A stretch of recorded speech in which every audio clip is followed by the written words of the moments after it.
It gets me very worried. You're right. When this whole ambulance thing came, I said on Newsfile and I said on the Super Morning Show, as well as on other stations where anyone would listen, that I was concerned that there was no indication that we had a maintenance contract or a service contract for these ambulances. And I said so because ambulances, as they stand, are not just common vehicles. They are medical equipment. And for medical equipment that you buy brand new, they always will come with a service contract because they have to be under warranty.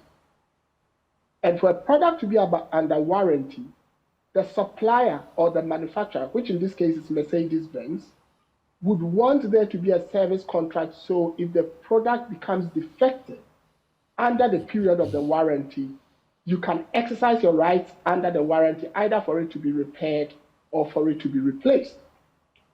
And in fact, when you buy medical equipment that are under warranty or are supposed to be under warranty, and you don't take the warranty, some medical service providers wouldn't even sell to you. In fact, I know one whose CEO is West Africa CEO is in Ghana and a very good friend of mine. He wouldn't sell you medical equipment unless you take the warranty.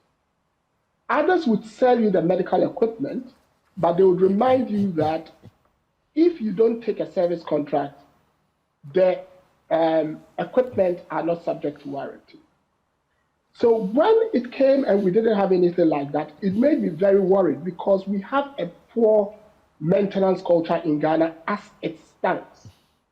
And we had seen that with the National Ambulance Service, there were ambulances prior to these ones which had broken down and we were failing to repair.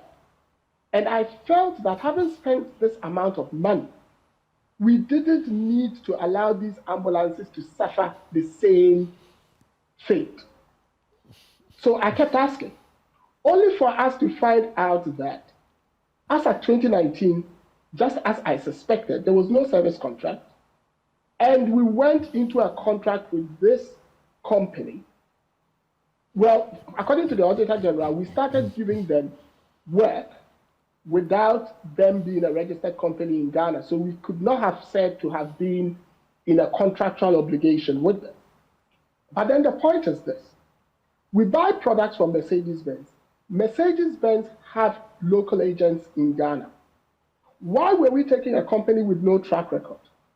The next thing that flags up for me, like I said, is ambulances are medical equipment, and they have their own service regime. If you remember yesterday, I shared something on my Facebook wall, which is just a box standard service contract for a standard ambulance. I just did a quick search using ChatGPT to try and find out what the standards are. One, and you clearly realize that the equipment on there, be it the oxygen tanks, be it the defibrillators, we don't have time, so I cannot name them all, have their own servicing routine. And more importantly, they also have what we call their standardization and calibration routine, because those equipments must meet the required standards of the Ghana Standards Authority. So I started asking myself more questions that if we had a service contract now with this company, did they have the skill mix to service just the vehicle or the medical equipment that was on the vehicle that makes it a medical device? Then I read and I picked up that they were using National Ambulance Service staff. And that rings an alarm bell. Why? Because if you look at standard service contracts for ambulances, you realize that some things have to be done daily, some things have to be done monthly, and calibration normally is done either quarterly or half yearly. So often, the company that supplies you the ambulance would train staff of the Ambulance Service Authority to be able to do some aspects of the calibration and other things.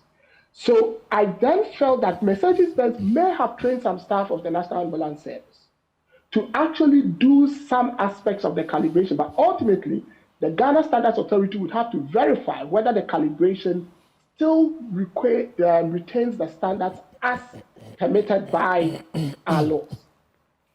Then I find out that, okay, if we have provided this training for these people to be able to provide some of the standard, servicing and maintenance for the ambulances.